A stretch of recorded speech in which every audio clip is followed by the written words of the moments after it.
Signs in the sun, moon, and stars.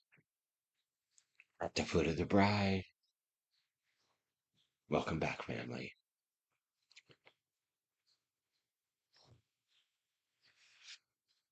Back on Stellarium. We're taking it back just a little bit. What we're going to be doing today is talking about the constellation Gemini and the signs that we are seeing in the heavens related to this area of the ecliptic, which we call the Silver Gate. And it's very, very important when it comes to what we call star prophecy, which is what the entire Bible is about. Unfortunately, that message, for the most part, has been lost. It's being recovered, but in my opinion, the entirety of the um, what we would call the traditional Christian churches completely shun all of this star language. I have yet to enter a Christian church that knew anything about this, and the majority of them uh, will consider it something that's outside of the church. And that sort of is a message to me. But we're not going to be talking about that today. What we're getting into today is how important all of these signs are that are associated with this constellation Gemini. We've been talking about the constellation Taurus, and here we're looking at the transition of all of these heavenly bodies into, again, what we call the Silver Gate. In this area of the heavens, if you have been with me for a while, then you know this is what they call the gate of men, and the Golden Gate is called the gate of the gods. And this is also um, a area of the heavens that has been used in literally hundreds. I have found hundreds of artifacts all over the planet that have this area of the heavens depicted in some way, shape, or form. With the majority of them beginning their depictions, let's just look really quick here. Most of them are showing this area of the heavens between what we call the Golden Gate of the ecliptic, which is the line between the Pleiades and the Hyades. It incorporates Orion, it incorporates Auriga, and it incorporates Gemini. And they, even some of them incorporate Monoceros, and you'll see the goats in some of them. But in each culture, they were showing this area of the heavens, like a big circle of the transition of these planetary bodies through this area called the Silver Gate. And then again, on the opposite side of the heavens, we have the Golden Gate. But in this report, we're going to be focusing on the constellation Gemini, and especially the what we would call the bride, which is Castor. And in the if you've been following me, you know that in the ancient times, this was not two brothers; it was a bride and a bridegroom.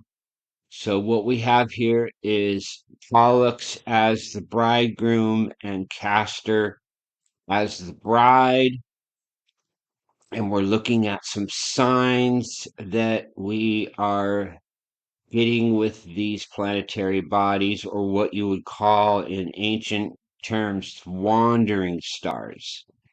And so we have Mercury and Jupiter and the Sun, all here in transition through what we would call the Silver Gate.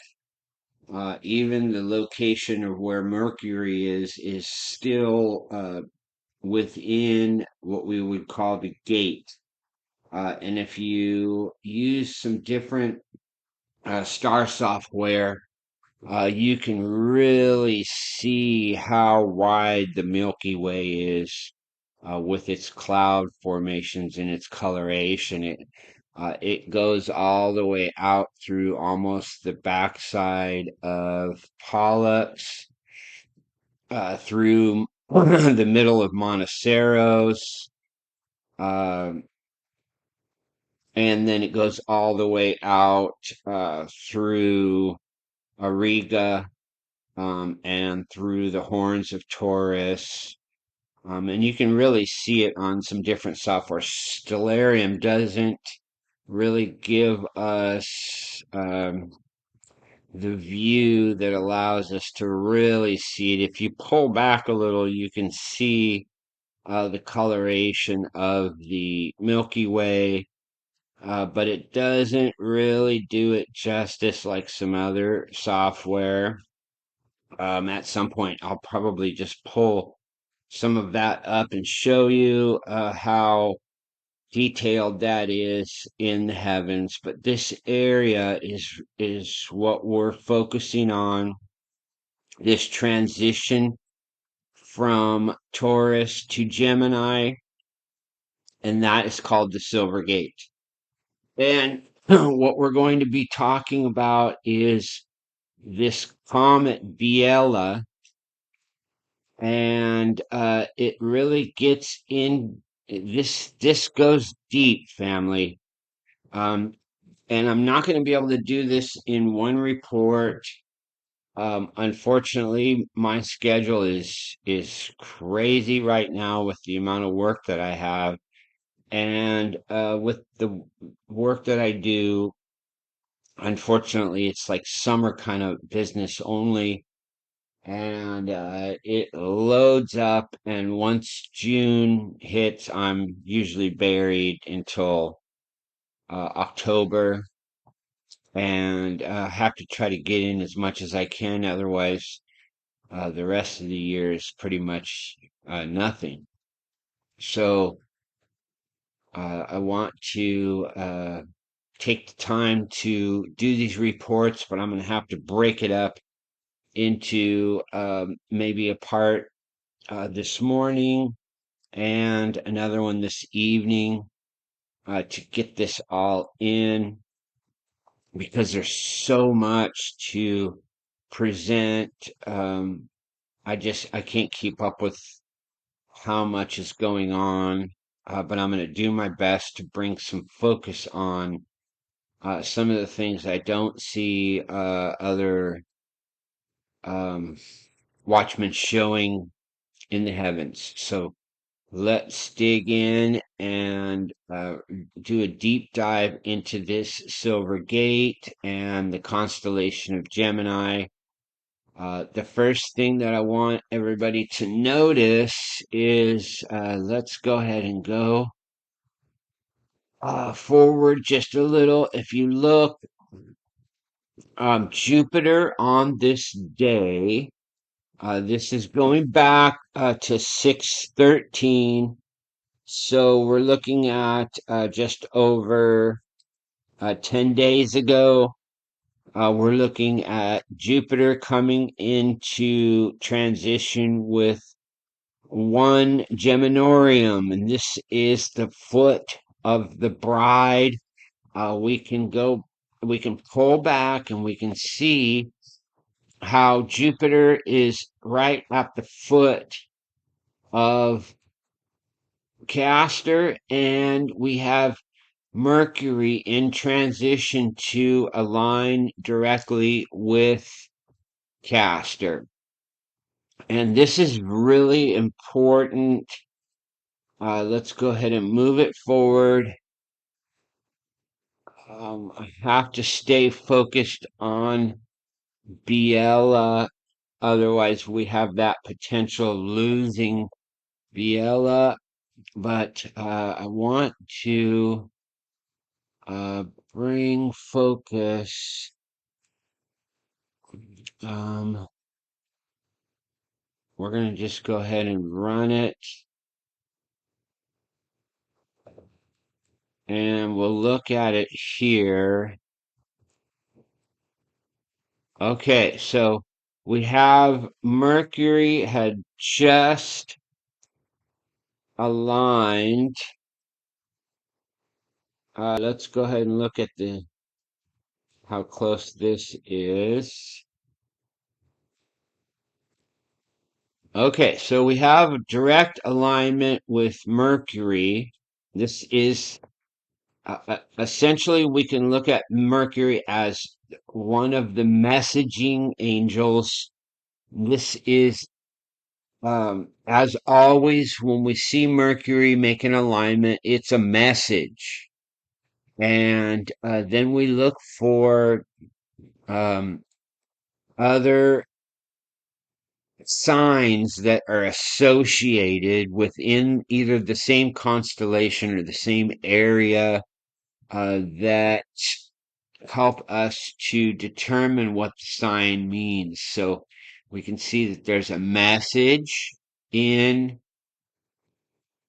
Castor, the bride, and we have Jupiter, the king, is right at the foot or one Geminorium, and we have the sun and these Comet Biela transitioning directly into the same area. And so what I want to do is I want to show you how this transition looks and what happens with all of these heavenly bodies. So let's go ahead and put a focus here on Biela. What we're looking at here is 6:14 at the midnight hour, and you're gonna have to give me a second. I have something I have to accomplish really quick. I'll be right back.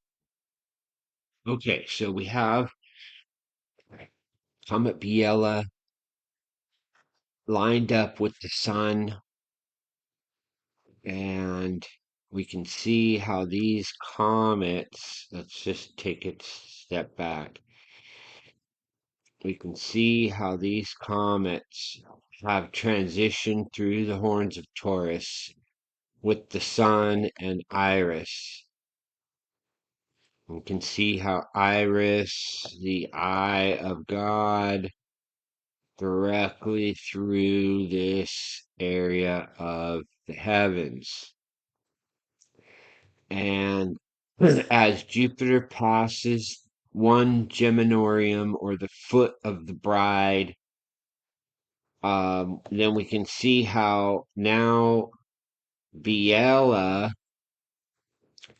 is making its transition, passing one Geminorium and then aligning with Jupiter. So quickly, while we're right here, let's go ahead and look at these codes. This is um, the alignment with CASTOR with Comet Biela on the 22nd of June, which was 2 days ago. And this comet has always been involved in a lot of the signs. If you've been with me for a while, then you know that we've been tracking this comet for a while. It was involved in all the signs in Virgo, and it's been on my radar in a big way because of these codes. So let's dig in.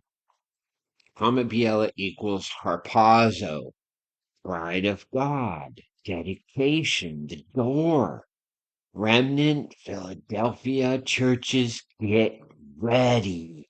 Matrix, fire of God, crucify, shroud, Armageddon, blackout, left behind, Anunnaki, the flood, and Aleph Tav. I mean, you can't stack it any better. And that's just touching the surface. There's literally hundreds of codes that align with this comet. And this is, um, let's go ahead and look at the 22nd. And we can see how Biela is coming into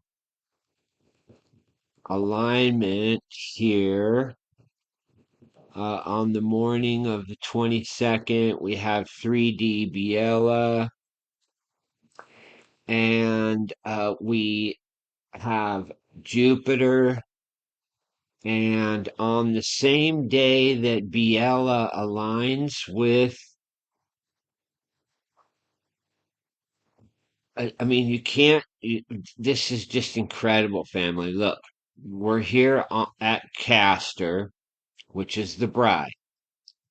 And on the same day that 3D Biela makes its alignment, we have the sun making its alignment with one Geminorium. We also have Davida right here in the mix. You can see that this is depicted in our modern way with if you were to just make this the bride, it's like the bride is knelt down on a knee with the foot forward into the silver gate, and we can see that Biela is aligned with the bride, and we have the king and the bridegroom right at the foot. And this is a very, very important sign that we're seeing here in the heavens. We can see how Mercury is now at the shoulder of Pollux.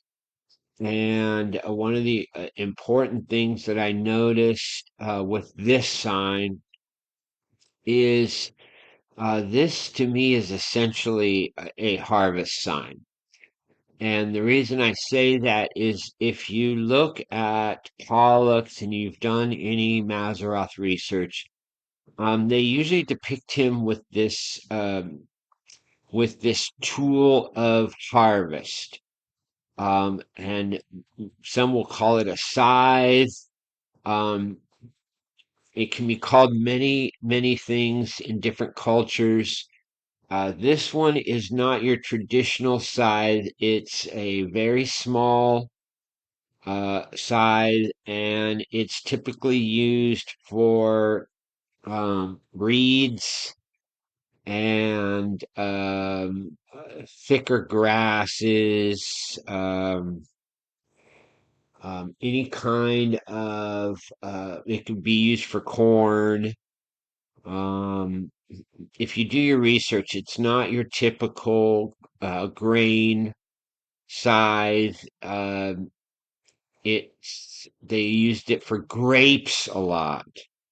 And that to me really stood out when you're looking at this language of Mercury being here connected to the arm of Pollux with the sun at the foot of the bride with the king. This is the bridegroom and the king.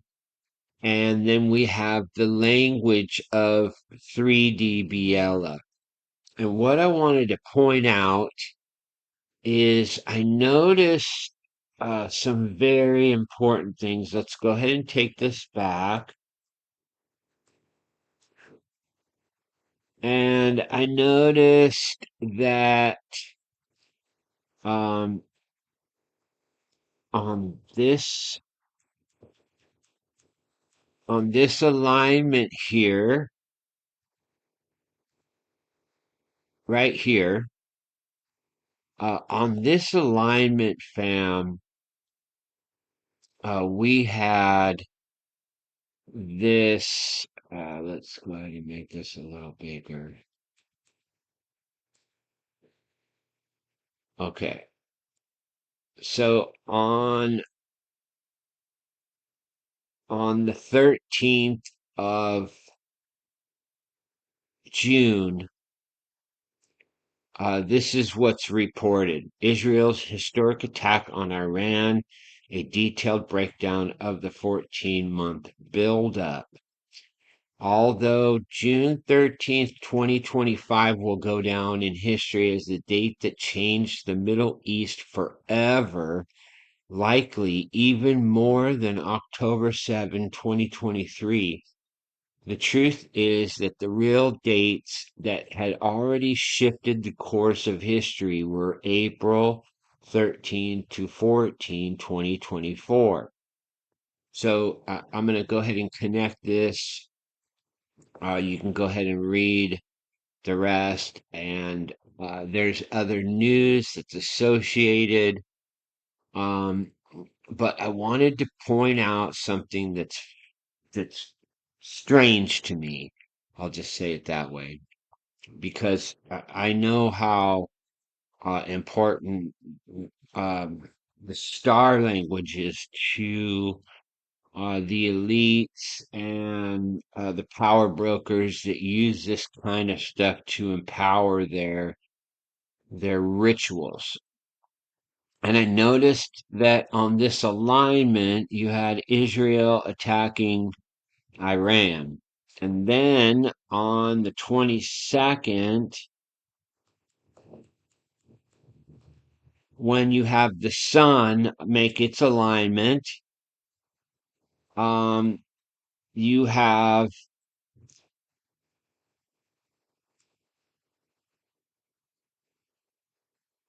let's go ahead and get this up. Now we have the sun making its alignment with one Geminorium on the 22nd, and you literally have the United States attacking Iran. And this is just a little bit too much. So what I did is I went and I looked at what they're calling this operation. And family, it's called Operation Rising Lion. So I wanted to go look at the gematria of what that word, because they this is all ritual to them. And I noticed a couple things. I noticed Ancient of Days, um, Sirius Star,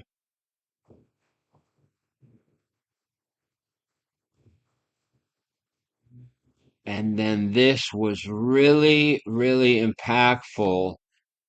Um, this is Proclaim the Lord's Coming. And this really, it really hit me that this is encoded into this event, and there's a bunch more that if you go deep into this, there's a bunch more, but I wanted to focus on this this event that has gone down, and everybody's on the edge with the news, but it's directly associated with these heavenly alignments. And you can't make any of these things up. We didn't choose to have these heavenly bodies aligned this way. All we're doing is reporting. This is just a star report on what we're seeing in the heavens live. We can look using stellarium exactly moment by moment what the heavens are speaking, because it's star language. This is his story in the heavens, and we're looking directly at the bridegroom at the foot of the bride. And this continues. Just take a look, fam. Uh, if we have to back out in order to see the picture here. So we have the foot, and we have Jupiter and the sun, and then we have a transition. Um, we can see how, if we just go back, I have to lock in, and then we can go back, and we can see right here on, this is happening today. We can see how the sun and Jupiter are aligning here above the Propus star. And again, this is the foot of the bride.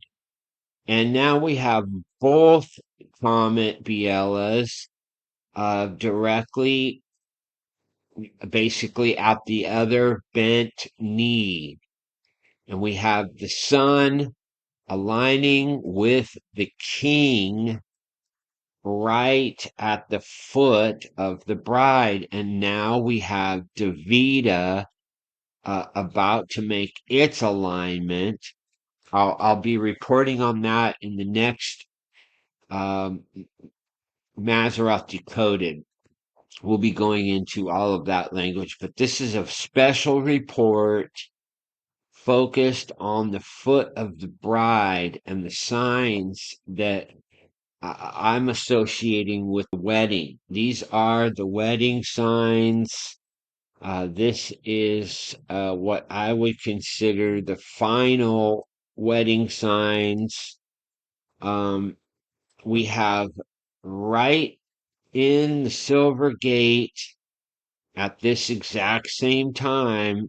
If you look at this as a message to the bride, we can see that we have Iris in the Silver Gate. This is the eye of God. We have the bride. The moon is now in the Silver Gate. This is today, family. This is all happening today. This is the moon or the bride in the gate, the bridegroom in the gate, the king is in the gate, and the bridegroom and the king are at the foot of the bride. And we can watch this transition,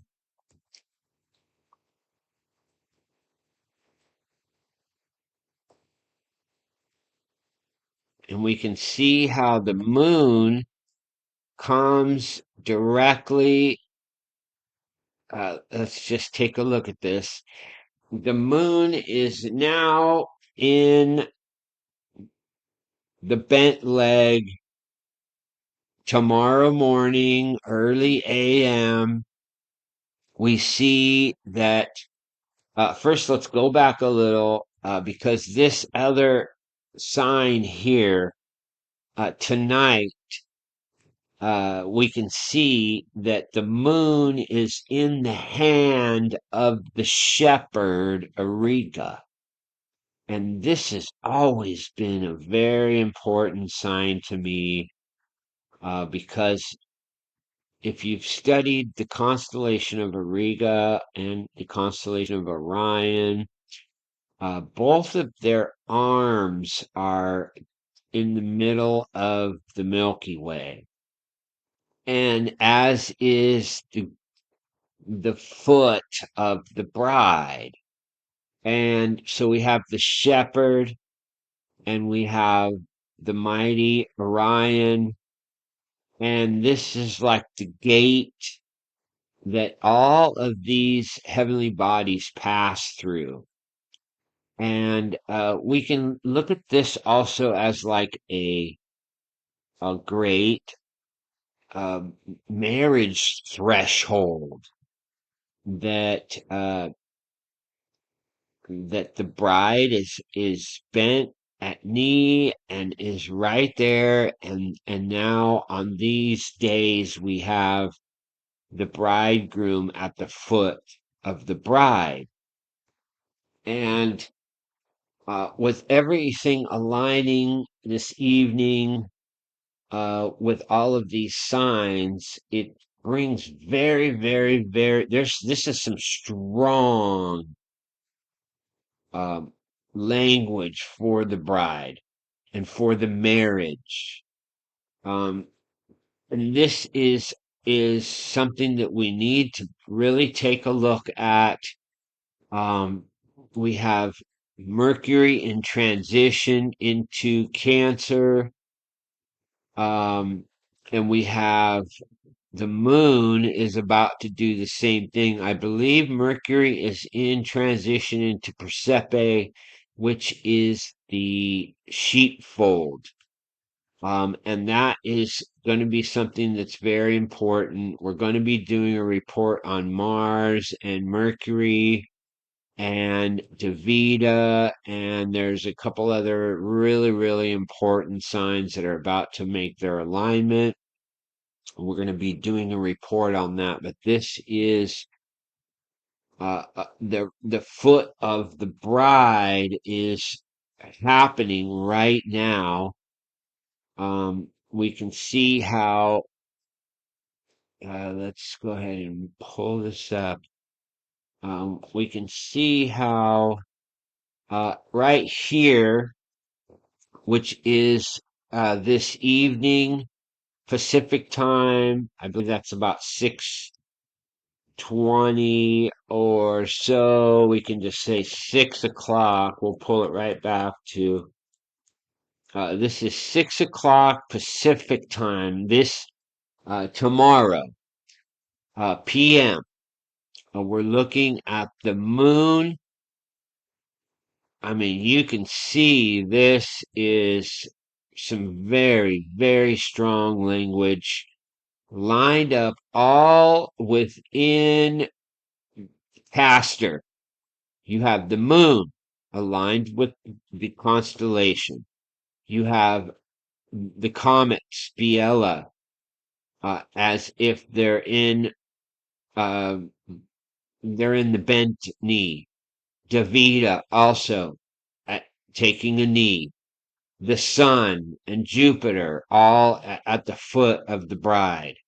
Um, this, I don't know how long you'd have to look back to see when Jupiter and the sun are together here at the foot of the bride in Gemini. I think it's been a long time. This is a very special sign.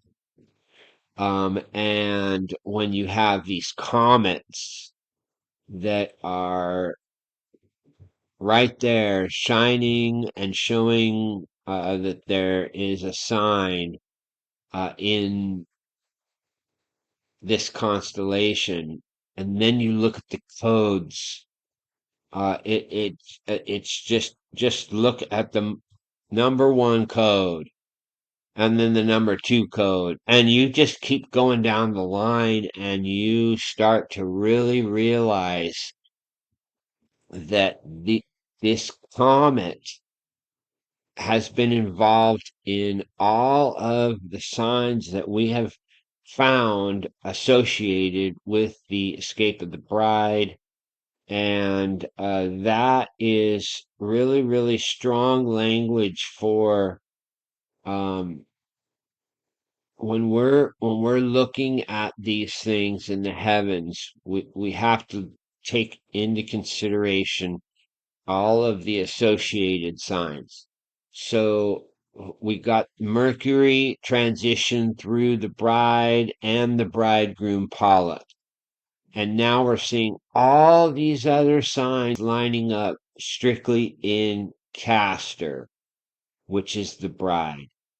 And so we have to really take a look at what this all means. And if we break down the associated signs and we do our research into the constellation of Gemini, and we really take a look at all the associated things. Like we remember, we have Iris here, and Iris is directly involved in all of this also. It's not making any alignments yet, so we're not reporting on it, but it's there, as is Davida, and it's another very, very strong sign. This is a message to the bride, and this is a sign for all of us to look up because things are about to get very, very, very interesting. And we're looking at tomorrow at 6 p.m. We're able to see this in the heavens. And again, Mercury is in transition to Cancer. And I'm going to come back and I'm going to do another report because in order for us to really grasp what is happening here with this comet, we need to go backwards and forwards. And I'm going to show you how this is like a storyline playing out. And this is essentially right in the middle of the story. And so we're going to come back and we're going to do a report on that. Hopefully, I'll be able to get to that this evening. But I have a big job coming up, and I have to go do an estimate this morning, and I cannot be late. So my time is up, and I will be back to report more this evening or tomorrow. So thanks for coming, fam. We will see you again very soon.